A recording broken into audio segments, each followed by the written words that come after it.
Next, we're going to bring up the maestro we had last night, the expert jazz pianist. So that's his day job. But his other day job is that he is the director of epilepsy and clinical neurophysiology at Boston Children's Hospital and the William Lennox Chair and professor of neurology at Harvard Medical School.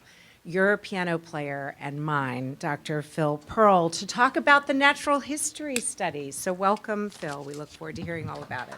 So Anne really is the one who should be up here.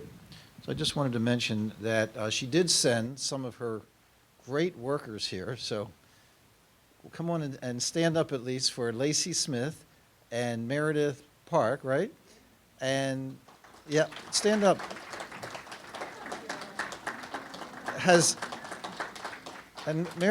Both of them have been working behind the scenes to recruit families into the natural history study, right? Do we have anybody left to recruit before you get to the airport today? I'm sorry? We're good. All right. So they're doing the yeoman's work. I'm just here giving the talk. As I said, Ann Pedori really wanted to be here. She runs our epilepsy genetics program. I've got too many programs to keep track of. But I just have to say how much I have learned from being here. I mean, this morning already, that was a great explanation of dominant negative. That three-legged race. I'm going to use that. I hope you don't mind, Ed. I'll give you credit if I use that as an explanation. And Sarah's talk, fantastic. And yesterday, I mean, I missed Lacey's talk, and I really needed it because I need to know what our genetic counselors tell people. But I got to hear the talk from Xenon, and fantastic talk on venoms. And there was a talk on stem cell therapy. I wish I remembered all the names. I'm not good at pronouncing some of these names that I don't know. I have to say, the talk by Ingrid Sheffer was what we call pitch perfect in baseball because it just got to the families. I mean, it was incredible. The other thing I really learned is children with KCNQ2 really respond to music. And I actually ask you a favor because one of my appointments is not up there, but I'm now on the faculty of a program called the Institute for Medicine and Institute for Music and Health at the Berklee College of Music. I don't know if you heard of Berkeley, but it's in Boston, and I'm now on the faculty at the Berklee College of Music. You know, when I was at George Washington, I was a professor of pediatrics, neurology, and music. The only students that really had any affinity toward that were the pre-meds who were music majors, kind of like I was years ago, pre-med music major. And so those kids really got it. They got it that I was in medicine, but really all I really wanted to do was play music.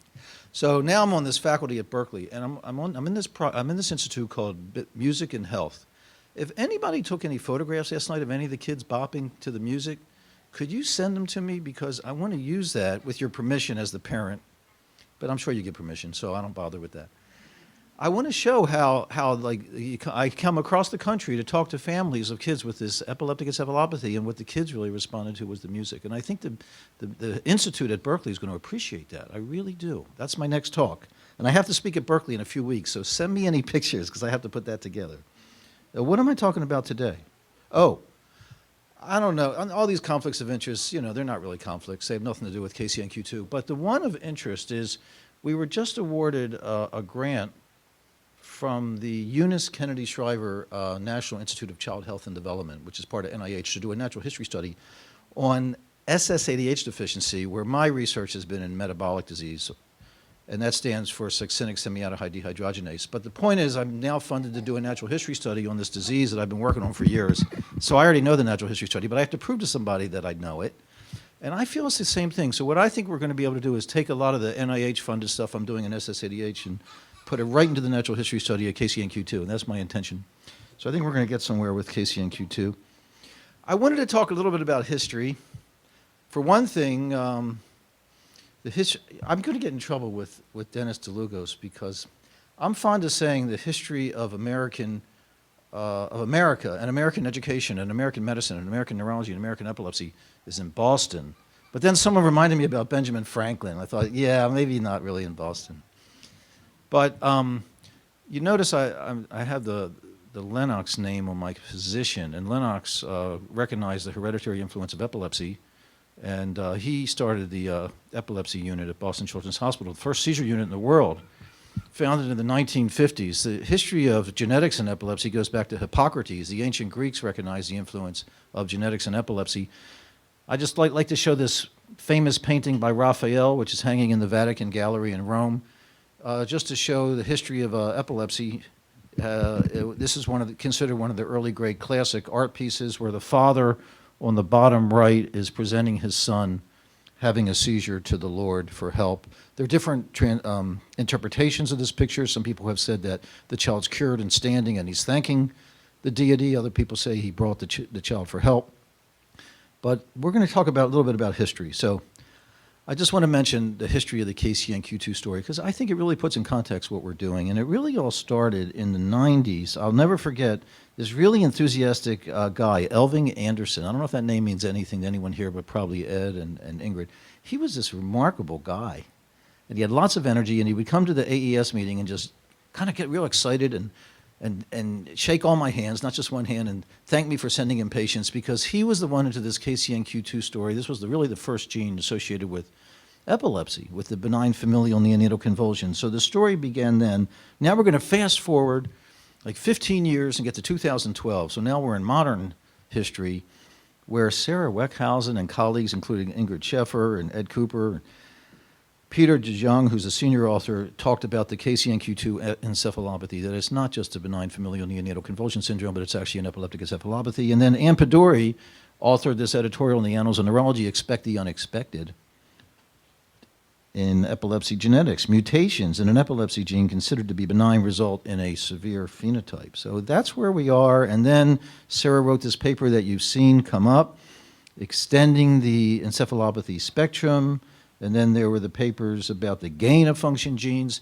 I have to say the sodium channel diseases are helpful, not just because of the co-localization with the potassium and the sodium channel, and therefore the sodium channel blockers seem to help the seizures in the kids with KCNQ2 epileptic encephalopathy, but it's also been helpful because SCN8A, epileptologists learn, is a gain-of-function disease as opposed to SCN1A. So we're sort of used to thinking about these variations on the theme. It's not that foreign. It's not that foreign to pediatric neurologists and neonatologists. And the excellent question about disseminating the word on that study, I think it's going to be pretty straightforward, because Ed's all linked into the neonatology group. And once you have the neonatologists knowledgeable about it, they know. So I think that study is going to recruit very well for the diagnosis of children with neonatal seizures that are otherwise unexplained. Now, you've seen these pictures, but I'm going to start to refer to them in our current study. Does that work as a pointer? Yeah. You've seen this, but I just want to point out in this subunit here, you know, it's like any other protein. It's got the N-terminal and the carboxy terminal. But here's this, these 6 transmembrane units, right? These little units of protein going across the membrane. And there's 3 domains I want to point out, and it's going to become relevant, believe it or not. In our natural history study, it's going to become relevant. We have the voltage sensor domain, that's really sensitive to the electrical properties of the membrane. We have this pore domain that the ion has to go through. And there's this other domain you've kind of seen, this calmodulin binding domain. Calmodulin, it stands for calcium modulated protein. Basically, calcium has to bind to this really important protein that serves as a messenger for signaling within the cell. And then these transmembrane subunits become this tetrameric complex of 4 proteins that surround this pore that the potassium has to go through. And then we learned about how ezogabine, hopefully to be distributed soon by Xenon, or this even more powerful version of it they're talking about, can actually open that channel. You know, I love the metaphor of the 3-legged race, but the metaphor of the toilet flushing was even better. Because, you know, one, I understand you know, my wife has to hire somebody to fix everything in my house. You know, the only thing I touch is the piano. But so the toilet's always leaking, you know. So now I can tell her, well, it's a gain of function, you know. Now I understand it. Maybe now I'll look at it. Maybe I'll pour some ezogabine if it's not flushing. So we have these 2 disorders that we recognize, KCNQ2, benign familial neonatal convulsion versus the epileptic encephalopathy. And Dr. Scheffer herself has introduced this better term, developmental and epileptic encephalopathy, which is really catching on in the epilepsy community. People are talking about that. It's kind of become a little bit of a controversy. Yeah, because Bill Dobbins is giving the Sachs lecture this year at the Child Neurology Society, and he's going to discount the epileptic part because he says they're really developmental from the genes. But I know they're both. We know they're both. We have so many kids where we help the seizures and the kids get better, from tuberous sclerosis to these channelopathies. But anyway, the phenotypes are a little bit similar, but not really. So the benign familial have the tonic or stiffening or apneic seizures with lack of breathing, or focal clonic and autonomic, say with apnea or bradycardia or both. And they start between days 2 and 8 of life. They go away usually in the first year, not right away. And they don't all recover completely. About 10 to 15% develop later epilepsy. There's usually an affected parent. The epileptic encephalopathy kids have multiple daily seizures in the beginning and the loss of function mutations, mostly tonic. So that's a commonality. Onset in the first week. The seizures tend to, as I said yesterday, excuse the term, but I don't really like it after I said it. I said peter out. But they tend to do that between 9 months to 4 years. EEG, we had that fascinating talk about modeling burst suppression on an EEG. That was your talk, right? And I was thinking, does the cellular burst suppression look like on the EEG? Is it the same time course, like a couple seconds of burst, a couple seconds of suppression? It would be fascinating to know more about that. Anyway, they have burst suppression or multifocal spikes. MRIs will show deep changes in the gray matter, such as the basal ganglia or the thalami, tend to have moderate to severe developmental impairment, almost always a de novo mutation. I know there's some talk about mosaicism, but most of them are de novo, although they can have mosaicism.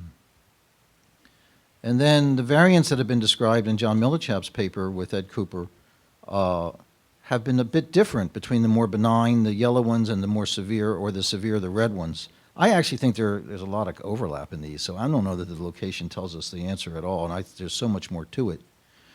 And then we know from John's paper, and John's here this morning, that there's been a bunch of exposures to ezogabine that were reported in the literature, and most of them did pretty well. About half of them may have urinary retention. We didn't really have problems with blue discoloration in our series either.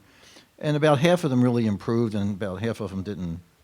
And then last year at this meeting, we presented our experience in collecting history of families, 8 of whom were treated with ezogabine. And what we had to deal with is a response to the wean. Because quite frankly, all the excitement in medicine right now, I mean, some people ask me, what's the future of medicine? And my answer is genetics, because right now that is the future of medicine. And then everyone's real excited about personalized medicine. But quite frankly, this group here is the representation of the colossal failure of personalized medicine, because we had a biological therapy that could maybe even approach the underlying problem, not just stop the seizures, and we lost it because it lost its market share. I mean, this is an actual calamity in the whole. I could write an editorial on this. Maybe it'd go in the New York Times. But Ed Cooper would be the first author, of course. But I really think that this is the colossal failure. I think this is the greatest disappointment in personalized medicine, is we had a drug that was personalized and we can't use it. Now, fortunately, we have some heroes in Vancouver, some of whom don't live in Vancouver, but they live in Andover, Massachusetts, and New York, who are going to salvage the situation. But I really think it's a disaster that because some drug lost its market share, we don't have it available for kids who really need it for their own mutation. I mean, just reflect on that for a minute. So we are in this unenviable position of having to do a natural history study. Why is it unenviable? It's sort of like me. I've studied on SSADH deficiency for almost 20 years. I feel like I know everything about it, but I'm told I have to do a natural history study before I can do a therapeutic trial. It's kind of boring. I mean, the only people that would get excited about natural history studies are epidemiologists, boring people like that. Why would you get excited about a non-interventional study? I mean, how would that motivate anybody? It's sort of like playing only classical music your entire life. It's overlearned, it's repetitive, it activates a different, by the way, we've done, I haven't personally, but people have done functional imaging studies, fMRI, of people playing music with MR-compatible keyboards. And you know, it's all frontal lobe, it's all higher executive function, but you know a different area of the frontal lobes is activated when you play classical music as compared to when you play improvisational music. So it turns out it's the medial prefrontal cortex that's activated when you play repetitive, overlearned music, and it's the lateral when you play improvised music. And you have to actually relax areas of the brain when you improvise. You have to let go. How did I get off on that tangent? Oh, because It's not exciting to just regurgitate the same music your entire life. What's exciting is to create something new and do something interesting, which is why I'm not, I just play improvisational because I'm not meticulous enough to play only classical. So it's the same thing. I mean, how exciting is it to do a natural history study? It's very boring. But that's what we're doing because we have to prove to the world that we know the natural history. Well, quite frankly, I'm trying to be a little bit jocular now because I was so serious about the colossal failure in personalized medicine that has to do with the ezogabine story with GlaxoSmithKline. But it's actually really important because if we don't know the natural history study, we don't know what we're doing. I'm following a group of kids with a neurotransmitter disease called aromatic amino acid decarboxylase deficiency, and we're getting ready to do gene transfer therapy. And it's really hard to know whether to do the therapy if you don't know the natural history of the condition. So that's another study I'm involved in with natural history, and I do think it's really important. So we are going to do this natural history study, and we're doing it. We're doing it. And what does it do? It tracks the course of the disease over time. It identifies demographic, genetic, environmental, and other variables that correlate with the disease and its outcomes. And we want to identify outcomes that may be meaningful for, clinical trials. So far, Ann Pedori has enrolled 43 patients with KCNQ2 mutations or variants, whatever term you want to use. It's all the same thing, in her genetic database. And since we started the natural history study, we've enrolled 20 of those 43. And we've identified 30 unique variants in the gene. And interestingly, of these families that we've recruited, there are 5 recurrent hotspots. And now we're going to get back into that theoretical stuff that I was showing you a few slides ago. But before I get there, the aims of the study are threefold. 1, to gather more information about development for those already enrolled. 2, we need to continue enrolling and add more data to the study by recruiting more, and we've done that this weekend, thank all of you. And 3, we have to utilize this as a stepping stone for more KCNQ2 related research. So these are the hotspots, and voila, guess where they are?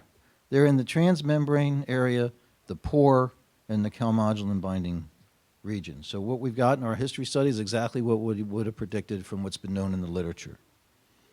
These are the actual variants that we've collected, and we're showing in red the ones that have had 3 or more.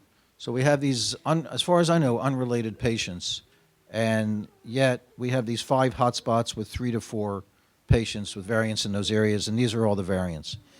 There's a set of these that we have that we've started an iPSC study, the stem cell study. Those are the ones in green. So here are our findings.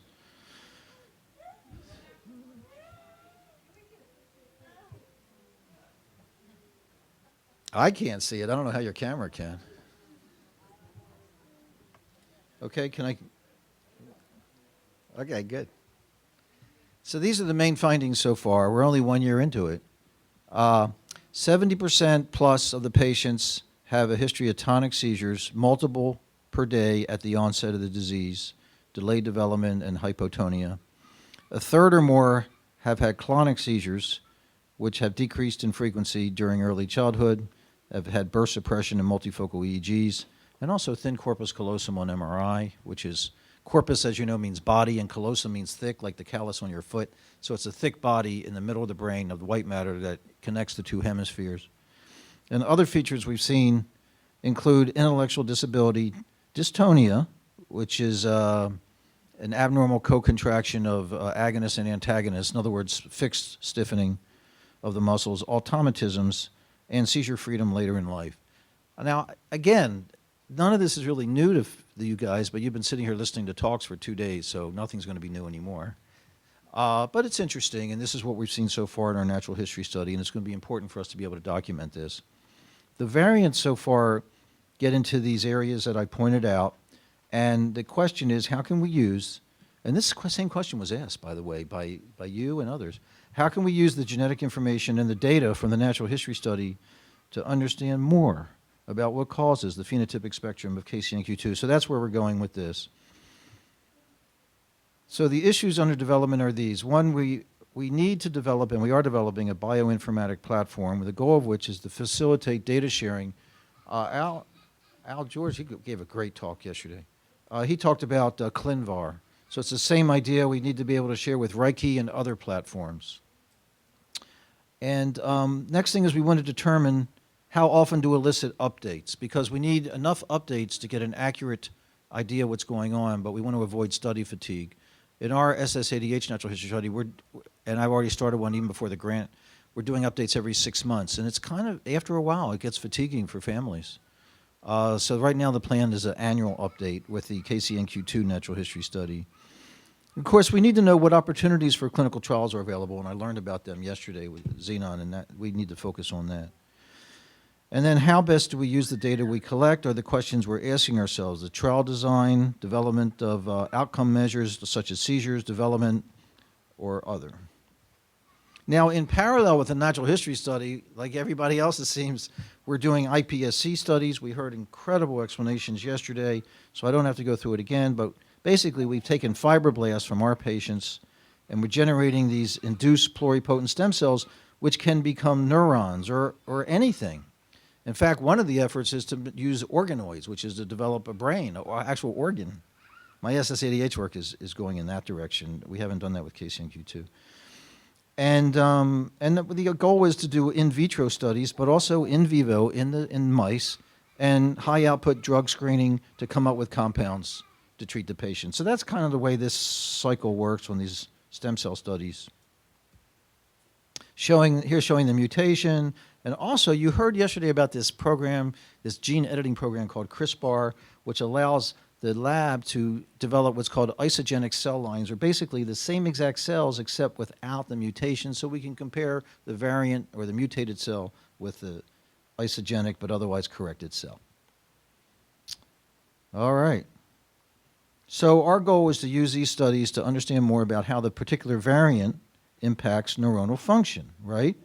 And we've enrolled 14 patients so far in our iPSC project in the Translational Neuroscience Center at Boston Children's Hospital, and 3 of the variants are now being modeled. We've selected one in each of those 3 major portions: 1 voltage sensor, 2 pore, and 3 the calmodulin binding protein site. So see how it all comes together. I wanted to bring it all back together from where I started the talk. So what are the questions as we now go forward? For the patients with recurrent mutations that are pathogenic variants, do they have a unified phenotype? 2, what outcomes should be the focus of our clinical trials? Obviously seizures, but also development. Although it was said yesterday in the Xenon talk, it's kind of hard to model development. It's going to take a long period of time to assess that. And other features that may emerge, such as the dystonia that I mentioned before. Also, we have to decide, and this came up too, will clinical trials target all patients with variants, or are we going to have specific trials for specific variants? And this is cutting down to being such a reductionist. You know how scientists is made of, everything is made of lumpers and splitters, and you have to have a balance. Of course, this is the importance of interfacing with our research, basic science colleagues. I'm mainly in the clinic, seeing patients, reading the EEGs, doing clinical research. I need these guys in the lab who are doing these procedures.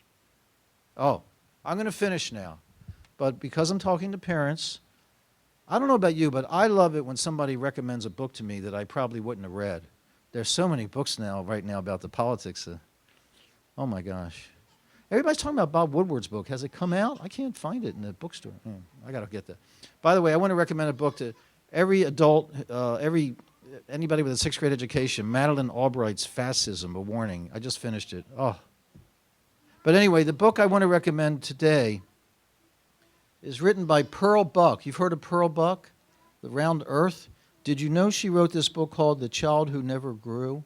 If you are a parent of a child with a disability, do yourself a favor and get this book, and in some quiet time, when the kids are asleep and the husband's out of the house or whatever, the kids are in school, read this short, readable book. It's written by the Nobel and Pulitzer Prize winner herself, Pearl Buck. It was published in 1950. This isn't new. Describes her daughter, Carol, who was born in 1920. Brought her to bring her work from China back to the U.S. to get her daughter evaluated. Now, her daughter, Carol, didn't have KCNQ2. She had PKU, phenylketonuria, which wasn't even discovered until the 1950s, and newborn screening didn't even start until the 1960s, and the first state to mandate newborn screening was Massachusetts, but her daughter couldn't benefit by the dietary restrictions we use for phenylketonuria. But I want to share with you some of the insights that this fabulously gifted writer and mother wrote that would be applicable to the parents in this room. She wrote about the endurance of inescapable sorrow is something which has to be learned alone. It takes this kind of writer to have these words, so let's just reflect on her words. Endurance is only the beginning. There has to be acceptance and the knowledge that sorrow, fully accepted, brings its own gifts. Sorrow can be transmuted into wisdom, which, if it does not bring joy, can yet bring happiness. My own resolve, shaped into the determination to make meaning out of the meaningless, her life must count. I could not rejoice in the knowledge that others had the same burden that I had, but it made me realize that others had learned how to live with it, and so could I. So that's my talk for you. I did not make this slide. I would not have taken this picture off the internet, but if you go to the internet, evidently I'm on there. By the way, people have posted my playing on YouTube and my lectures. It's embarrassing, but I don't mind. Ann Pedori really deserves all the credit, as well as her top-notch team of Beth Shedley. Dr. Christelle L. Achkar is an amazing young child neurologist. I think she's going to be the principal investigator actually on the KCNQ2 natural history study. You've heard of Dr. Heather Olson, who's working in STX-BP1, so we need to get back on that, as well as CDKL5. Lacey is here. Meredith is here, and their helpers. And I want to thank the Epilepsy Genetics Program that Ann Pedori runs, our division of epilepsy that I theoretically run when I'm not running around the world, our Translational Research Program, where the stem cell work is being done, Dr. Sheffer, who's like such a key collaborator and a mentor to Dr. Pedori, and myself, and has invited me to Australia, and thanks to Sarah James, I'm going to get there, so we have to talk about that.